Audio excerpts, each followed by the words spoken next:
We have much more on this. I'm now joined by Paulo Sotero. He's a director of Brazil here in Washington, D.C., and director at the Wilson Wilson Center, excuse me.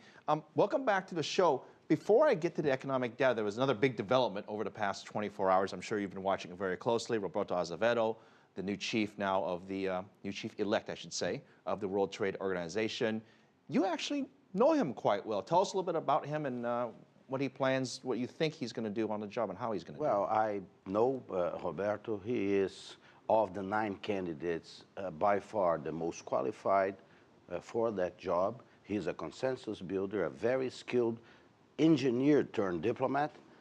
He has been at the WTO as Brazilian ambassador for more than 5 years. He has made a career in trade negotiations. He is a easygoing, has established personal relationships with every ambassador there. So his task is to move the Doha round or something that would come after that forward to go towards trade liberalization. I believe that Roberto has the skill to do that. Every expert we've spoken to about this particular topic has been very complimentary of his background.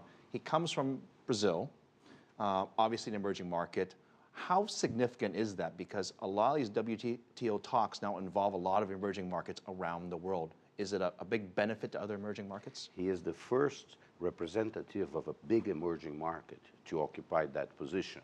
We know that in order for trade to advance in the world, you have to liberalize more, you have to liberalize agriculture, you have to work on patent protections, on high-tech stuff. You need a person from the emerging world that tends to be the most recalcitrant in some of those policies to build the consensus. All right. Let me switch gears. Paulo Cabral was talking about those inflation figures out of Brazil. Essentially, in his report, it's not really a big issue. It's still on the top of people's minds. What's your opinion? Well, I think it is a big issue. In Brazil, price stability is more important than economic growth. We are vaccinated, in a sense, against inflation, having suffered a lot of it.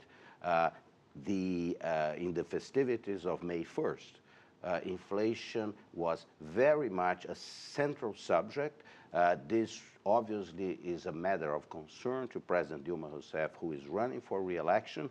So it is good news that inflation is back within the target zone of our monetary policy. What does that mean for the economy? Well, for the economy, it's a tricky thing. Inflation is under control, but the economy in Brazil is projected to grow at 3% or so this year.